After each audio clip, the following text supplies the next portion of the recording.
Muy bien, queridos hermanos y hermanas, vamos a continuar en nuestro comentario de la carta a los Filipenses, esta gran carta de amor, de gozo, esta carta que tiene también su lado contrapuesto, en el sentido de que hemos de recordar que el apóstol Pablo en estos momentos se encontraba en la cárcel, pendiente de una sentencia que ya se vislumbraba claramente que era una sentencia de muerte y que, por lo tanto, pues le pone a él en una situación, y no olvidemos, el apóstol era un ser humano como nosotros, que ante una situación de este tipo, pues tenía que tener, por una parte, una tensión muy grande y, por otro lado, como cristiano, pues unas esperanzas también muy grandes.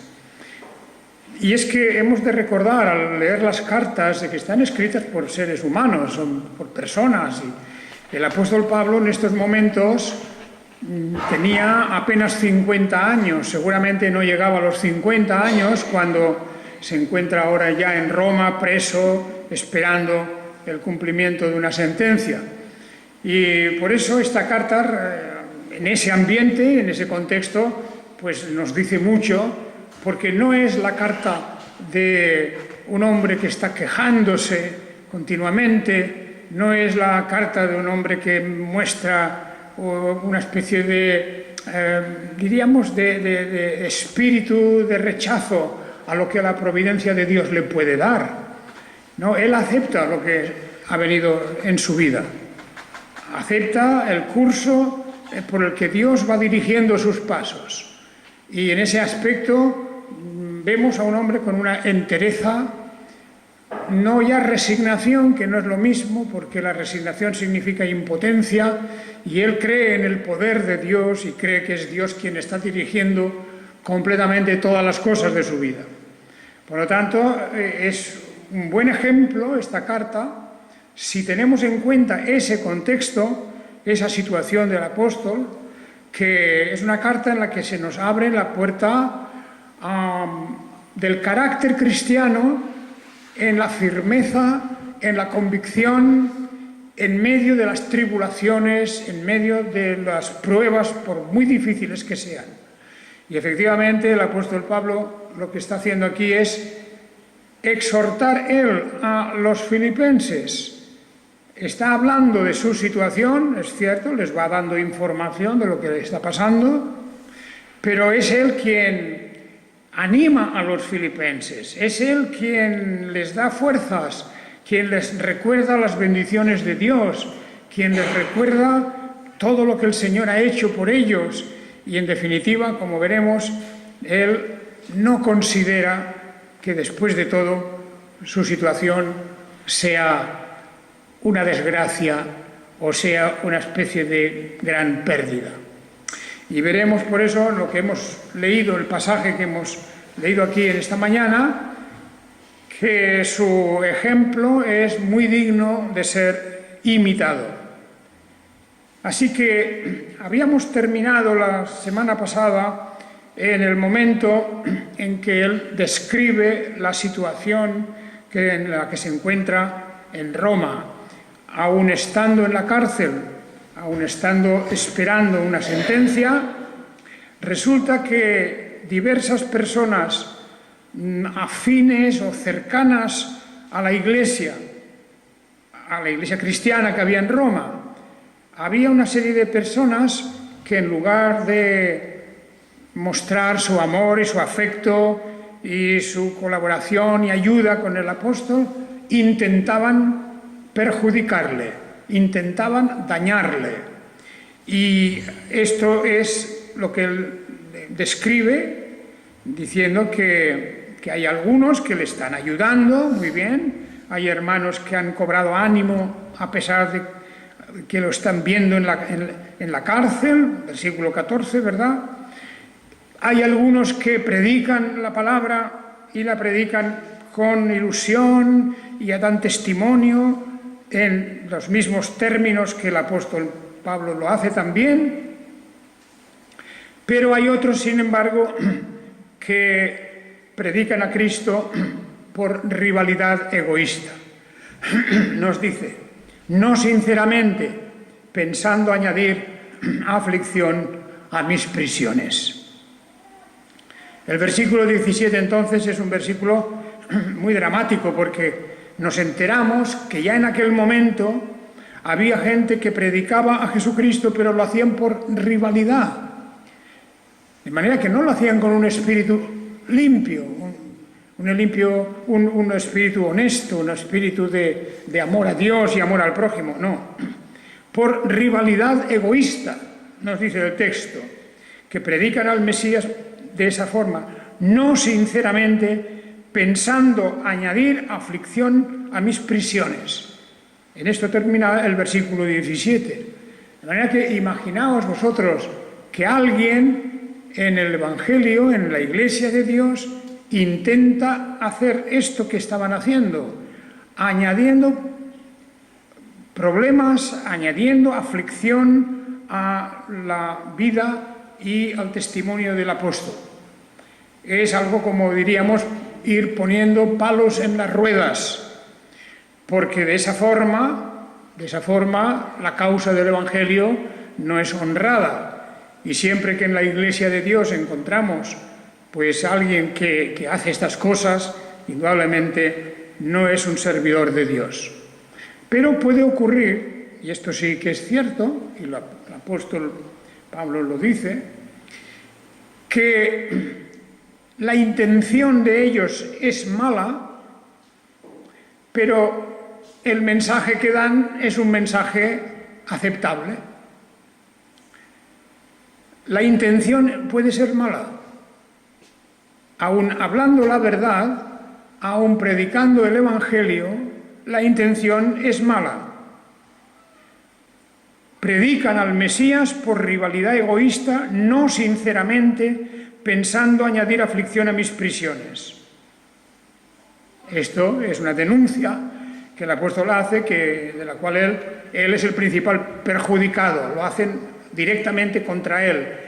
¿Por qué y cómo? Bueno, ya podemos pensar que lo hacían pues de esa manera, en la que pensaban que difundiendo más el Evangelio, el tribunal que le juzgaba, los jueces, cualquiera, iban a ir contra la cabeza, con más dureza, la cabeza de todo aquel movimiento que era el apóstol. Y como si él personificara, como si fuera él el sujeto más importante de todo aquel movimiento, el movimiento cristiano. Pero el apóstol no se arredra y no empieza a lamentarse, no empieza pues a hacer la víctima. No le gusta al apóstol hacerse la víctima. Es malo hacerse la víctima. Y entonces el versículo 18 es un cambio completamente, es una transformación. Dice, ¿entonces qué? Que de todos modos, por pretexto o por verdad, el Mesías es anunciado. Y en esto me regocijo y me regocijaré. Fijaos, están predicando y lo están haciendo sus rivales, porque él tiene rivales. Hay envidias, hay celos, hay sentimientos bajos. Y entonces estos rivales, sin embargo, están anunciando el Evangelio. Y el apóstol dice, pues magnífico, porque aunque sea por envidia, aunque sea por lo que sea, yo me regocijo en este hecho, que el Mesías es anunciado, que se predica la verdad en Cristo Jesús. ¿Lo hacen para perjudicarme? No importa. No importa. Ese es el espíritu de este hombre de Dios, que lo que único aspira solamente, lo único a lo que él entiende que es lo correcto y que es lo que el motivo de su vida allí, es que el Evangelio sea predicado, sea anunciado. ¿Lo hacen personas indignas? Bueno, allá ellos. Pero el apóstol dice, de todas maneras, el Evangelio se predica, ¿verdad? ¿Por qué? Pues porque ya en otro lugar el apóstol habla de algo muy importante, y es que, os acordáis, en la carta a los romanos me refiero, y es que la palabra de Dios tiene un efecto en sí misma. El poder de la palabra de Dios no depende del mensajero.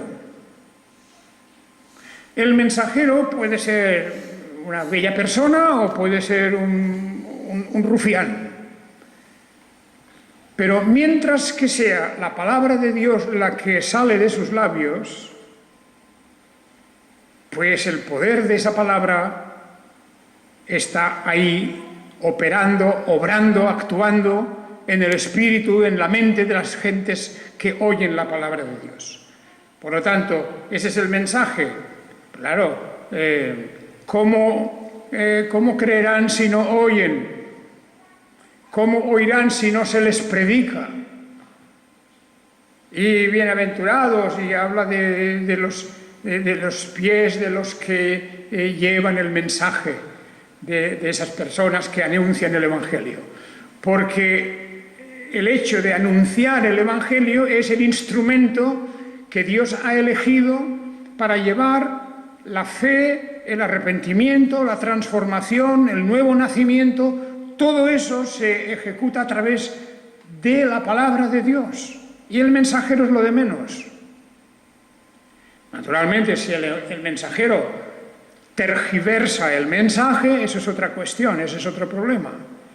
Allá él, hay de aquel que confunde el mensaje, que lo mutila, que lo transforma, que lo vuelve al revés. Hay de aquel, porque la palabra de Dios ya no está en sus labios entonces.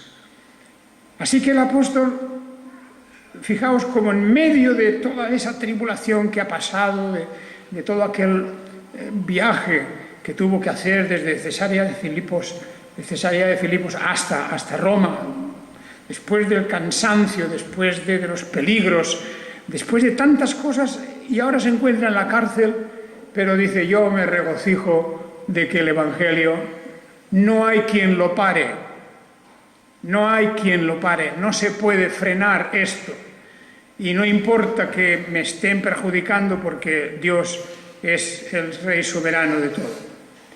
Entonces, por eso dice: en esto me regocijo y me regocijaré, porque sé, fijaos cómo dice esto, sé que esto me resultará en liberación. La palabra liberación aquí es correctamente traducida, pero es la misma palabra que la palabra salvación, soterías, es la misma palabra. Me resultará en salvación. ¿En qué sentido? Dice: por medio de vuestra oración y la suministración del Espíritu de Jesús el Mesías.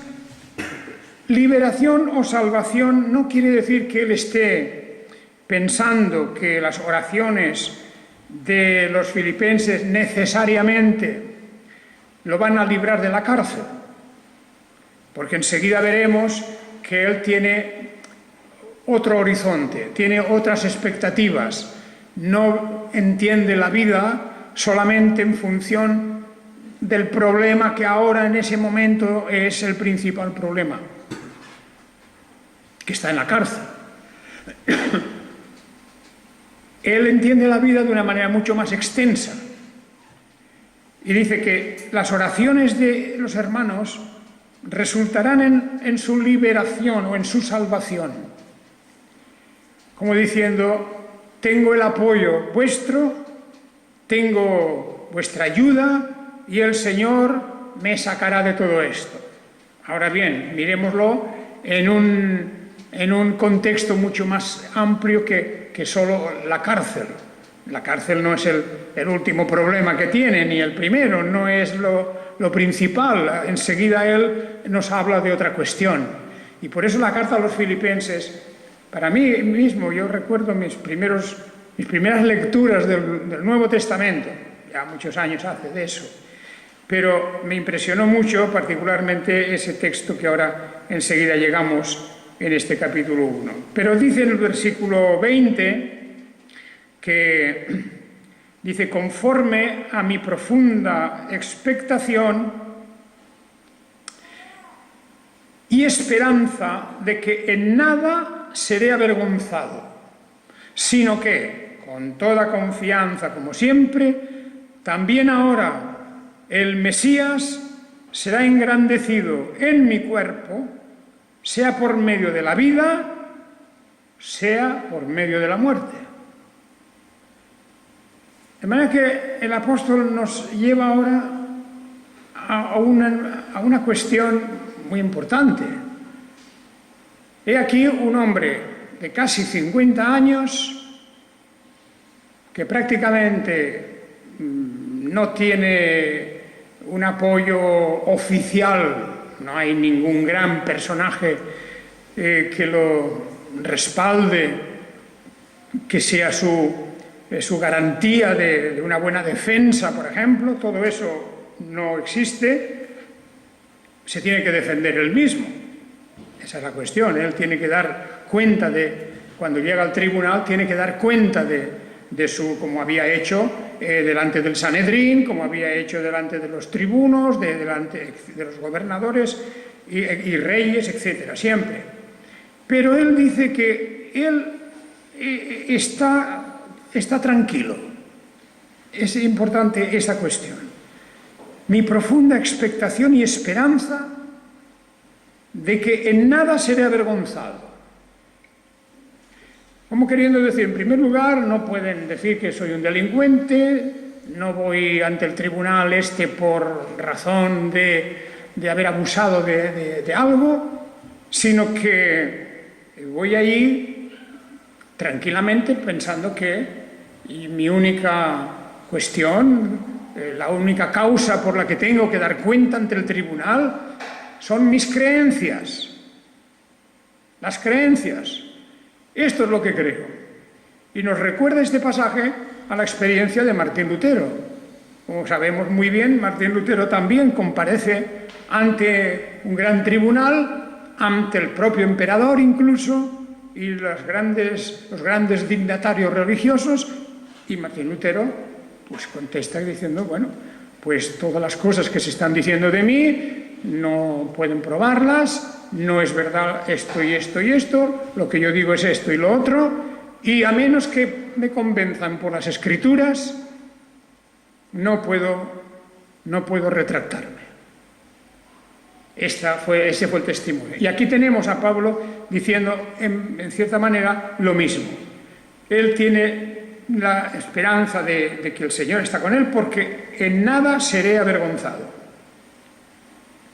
sino que con toda confianza, como siempre, también ahora el Mesías será engrandecido en mi cuerpo, sea por medio de la vida, sea por medio de la muerte. El apóstol Pablo ya contempla dos posibilidades.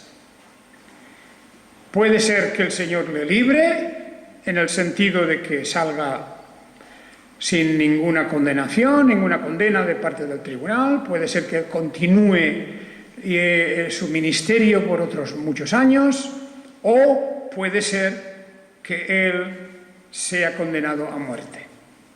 De todos modos, dice, en un modo o en otro, el Señor será engrandecido con esto. Mi muerte, si es necesaria, también será un motivo de engrandecimiento. Y si vivo, pues igualmente continuaré mi labor y el Señor será engrandecido. Y entonces todo esto lo resume.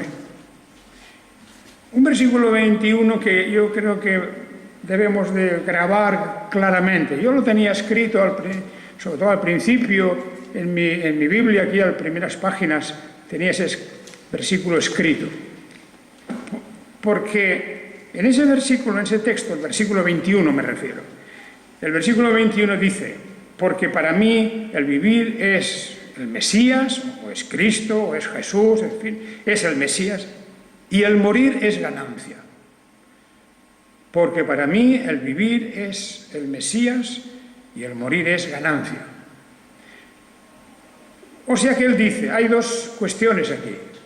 Si vivo, continuaré trabajando en la extensión del Evangelio. dando testimonio, enfrentándome a los disidentes, a las herejías, a las personas con mal espíritu que intentan hundir la Iglesia de Dios, etcétera, todo eso. Es decir, continuaré al servicio del Mesías. Y si muero, voy a ganar. Es ganancia. Y esto lo va a desarrollar un poco en los siguientes versículos. Esta es una cuestión que, bueno, está muy bien como un lema, como yo hacía, pues escribirlo en las primeras páginas de la Biblia, recordarlo, todo eso está muy bien. Pero cuando, como el apóstol, se encuentra uno en la cárcel y se encuentra bajo una sentencia, todavía sin saberla, conocerla, pero una sentencia que fue sentencia de muerte, entonces es otra cosa, porque él contempla como algo muy posible que su muerte está muy cercana. Y no por eso va a cambiar el tono de su carta. Su carta va a ser una carta de estímulo, de ánimo a los hermanos, dándoles fuerzas para que continúen, para que no se dejen arrastrar por todos estos que venían alrededor, para desviarlos del camino. Es la intención de él. Él quiere enseguida continuar en una carta que es una carta en tono positivo, de gozo, de alegría y diríamos de confianza y de seguridad en el Señor. Y por eso dice que el vivir es el Mesías y el morir es ganancia. Y esto lo explica mejor ahora, lo desarrolla. Dice, pero ahí tenemos las dos alternativas, que continúe viviendo o que muera. Que muera ya, pronto.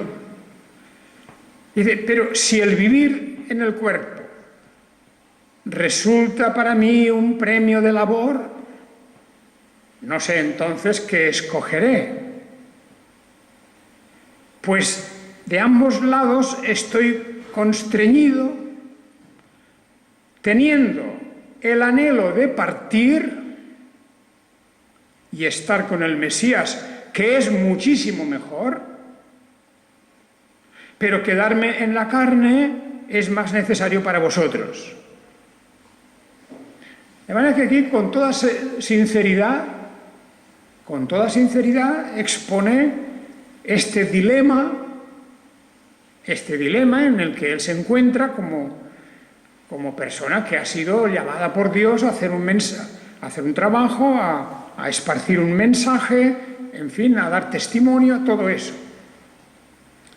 Y hay un dilema, y es el dilema de que él se da cuenta que en esos años, en esos pocos años que él ha estado trabajando, 30 años tal vez llevará el apóstol en ese momento, menos tal vez. En esos años que ha estado trabajando, no ha cumplido todo lo que él quisiera hacer. Él se da cuenta que las iglesias necesitan más apoyo. Hay pocos servidores, pocos ministros. En esta carta y en algunas más menciona los nombres de otros.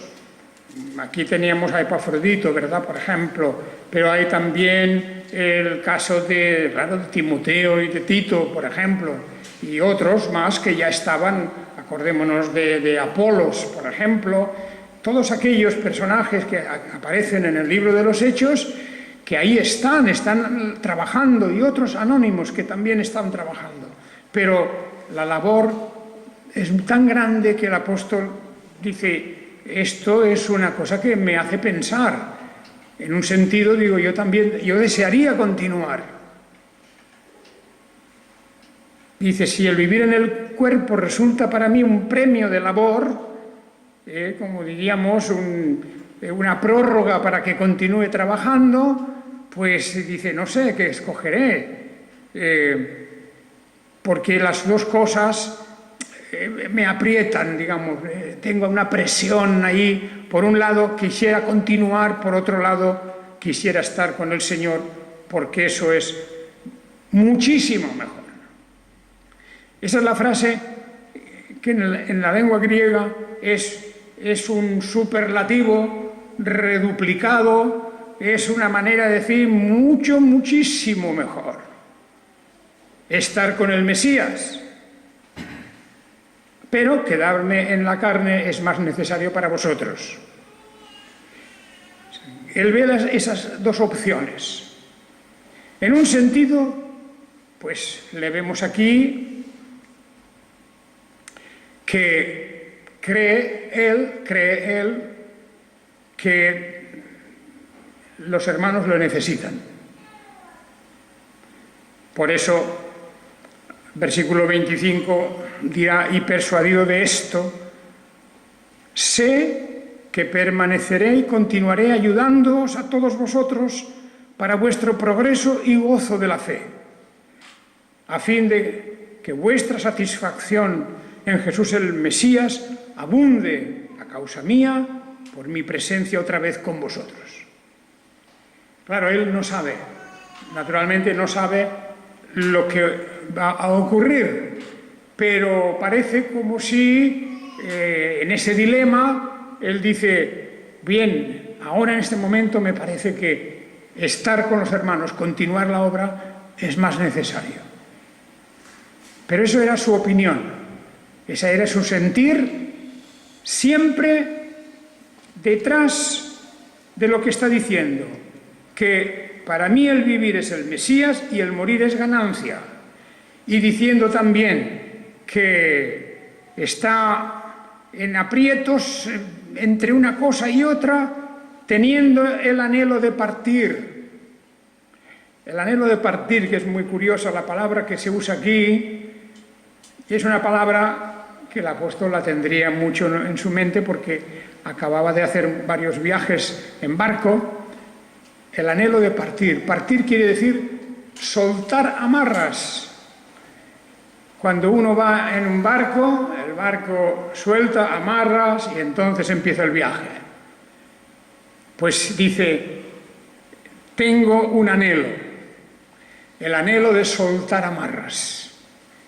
Una manera de hablar de su partida, de su muerte.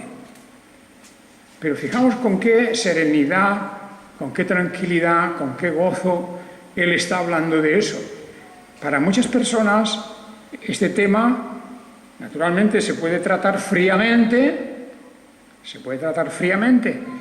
y claro, tenemos el instinto de conservación, tenemos todas muchas razones para continuar nuestra vida, siempre recordando que nuestra vida, pues ya nos la avisa la Biblia. Nuestra Biblia son de X años, determinado número de años, nada más.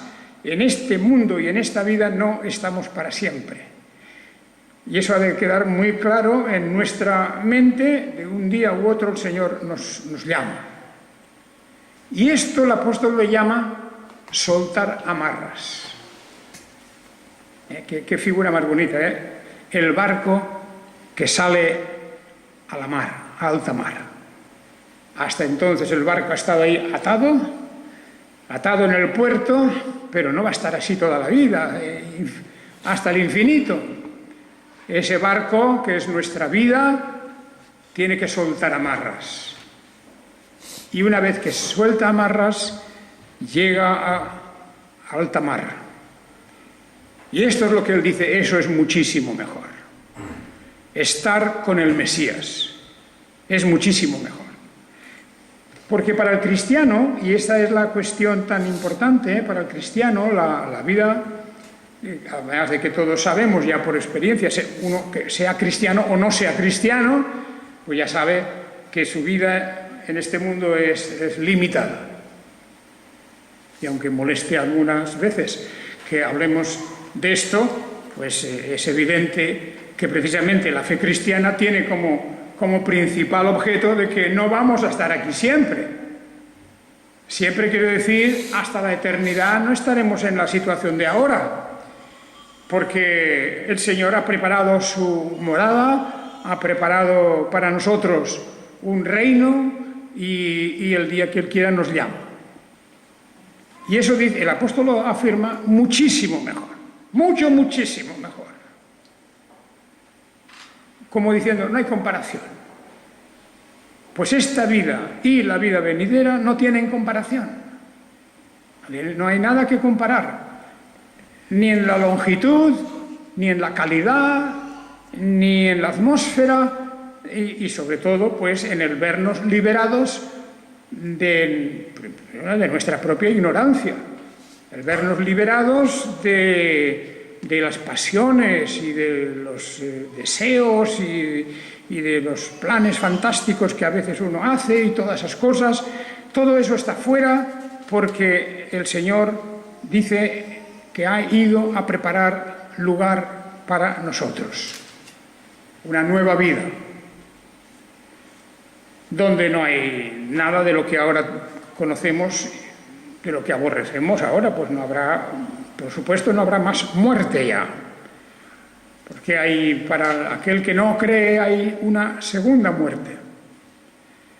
Hay una segunda muerte, que es la condenación.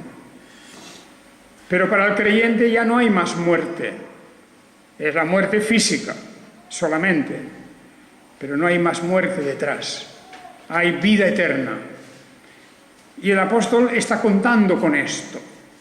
Él dice, realmente yo sé que es muchísimo mejor. Solamente que aquí tengo ahora un problema.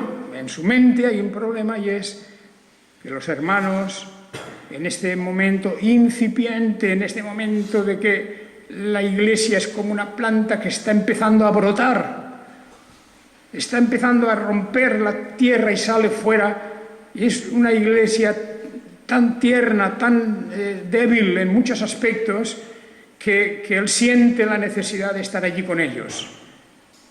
Pero dice, pero naturalmente, pero esto depende de la voluntad de Dios. Tengo el anhelo de soltar amarras, versículo 23, de partir. Tengo el anhelo de soltar amarras y estar con el Mesías, que es muchísimo mejor. Ese es un gran mensaje. Es un mensaje donde cualquier cristiano puede encontrar consolación, seguridad, paz en su interior, porque todo está bien planificado y bien programado y todo está bien preparado. El Señor ha ido a preparar lugar, dice. Todo el camino está expedito, abierto, para que podamos llegar hasta Él en su momento.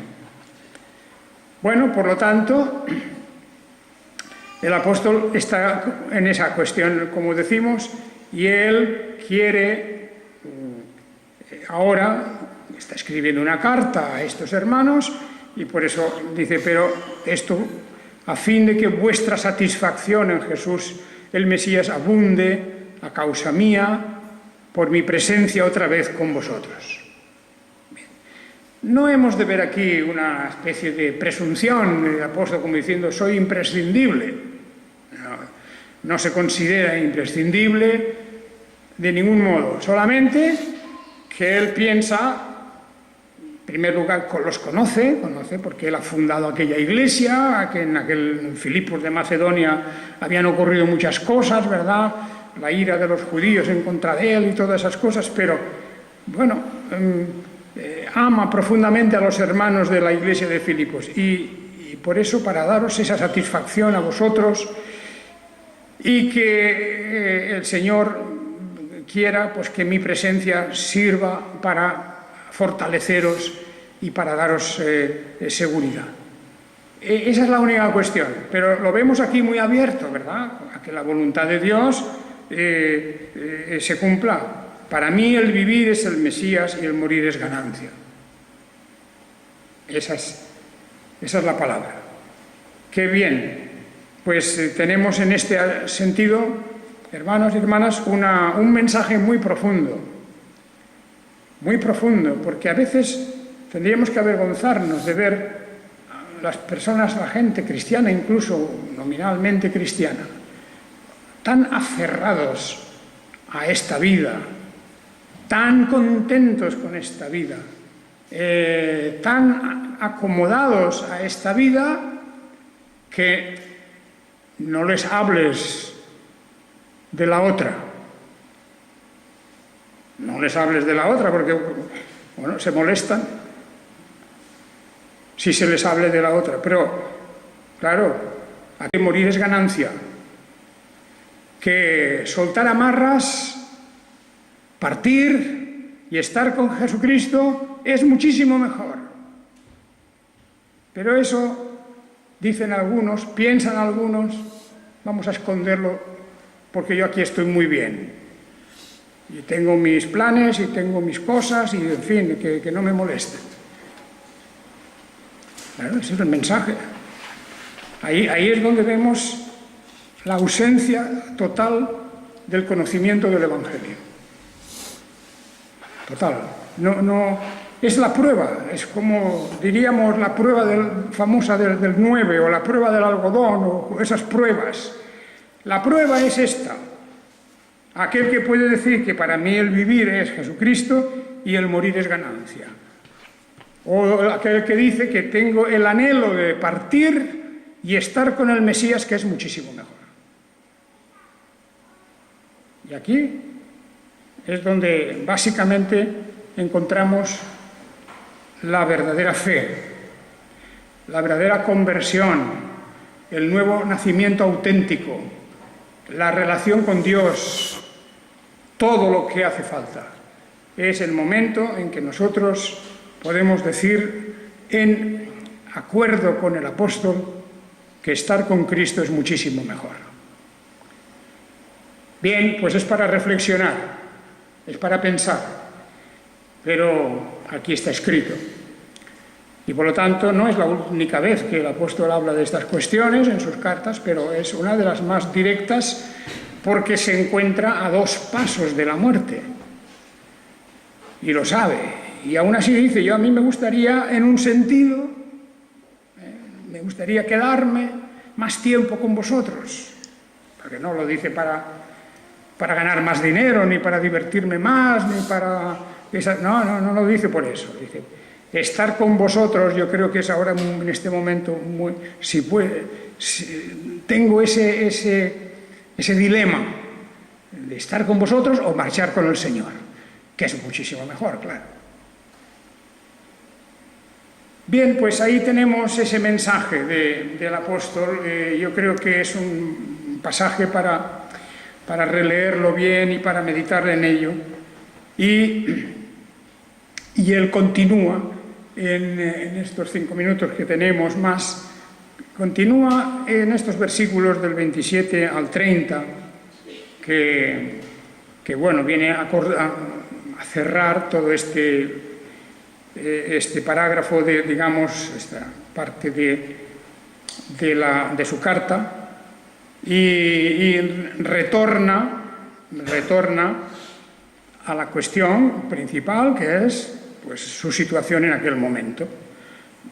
Y les pide a los hermanos de Filipos que os comportéis de una manera digna del Evangelio del Mesías, para que ya sea que vaya y os vea, o ya sea que estando ausente oiga acerca de vosotros, que estáis firmes en un mismo espíritu, unánimes, combatiendo juntos por la fe del Evangelio, en nada intimidados por los que se oponen.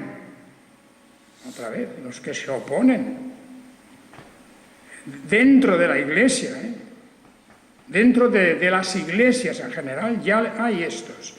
Lo cual es para ellos evidente señal de perdición, mas para vosotros de salvación, y esto de parte de Dios. Porque a vosotros os ha sido concedido a causa del Mesías no solo que creáis en Él, sino que también padezcáis por Él, teniendo vosotros el mismo conflicto que visteis en mí y ahora oís que está en mí. El mismo conflicto es el dilema de siempre. Estar con el Señor es muchísimo mejor, estar aquí me parece, diría el apóstol, que en este momento es muy necesario. Pero el Señor pensaba de otra manera. El Señor pensaba de otra manera porque el apóstol, al poco tiempo de escribir esta carta, murió, fue ejecutado en Roma. Es uno de los mártires de aquellas primeras persecuciones en Roma. De manera que a veces, ya veis, esto pasa un poco como con aquel rey Ezequías que, habiéndosele anunciado su muerte para muy poco tiempo, clamó al Señor pidiéndole una prórroga. El Señor le dio una prórroga. Unos cuantos años más. Pero eso, claro, son las reacciones humanas nuestras, porque como solamente conocemos, de hecho, en la experiencia práctica de nuestra vida, solo conocemos esta vida, todo lo demás es una cuestión de fe, del testimonio de las Escrituras, pero creemos en las Escrituras por fe. En definitiva, es una cuestión de fe siempre. Pues no podemos presentar ningún contrato, que ya tenemos allí algo. No podemos presentar nada más que la Escritura en la cual creemos, tenemos fe. Y el problema es si hay fe o no hay fe. Esa es la cuestión. Y gracias a Dios, tenemos este gran privilegio de que la palabra misma ha hecho brotar en nosotros la fe.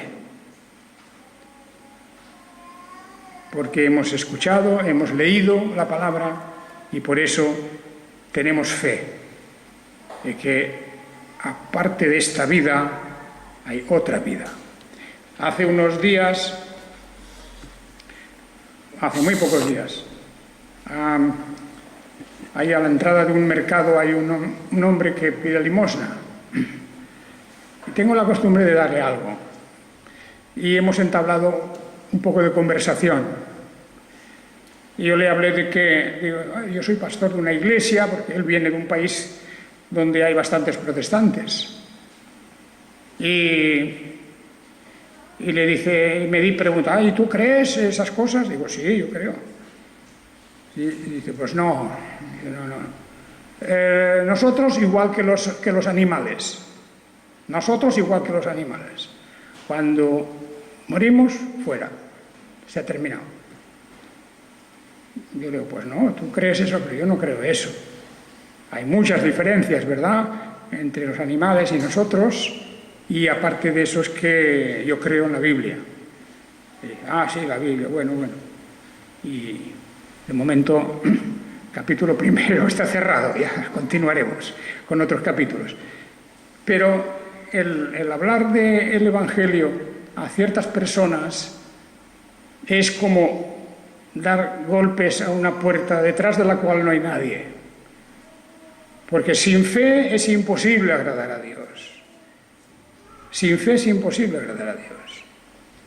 Y la fe se muestra en la obediencia a las Escrituras, a la palabra de Dios, y en la esperanza de soltar amarras. Qué bonita expresión, ¿verdad? Soltar amarras. Ya por fin el barco se va para alta mar, que nunca se acaba. Que el Señor os bendiga.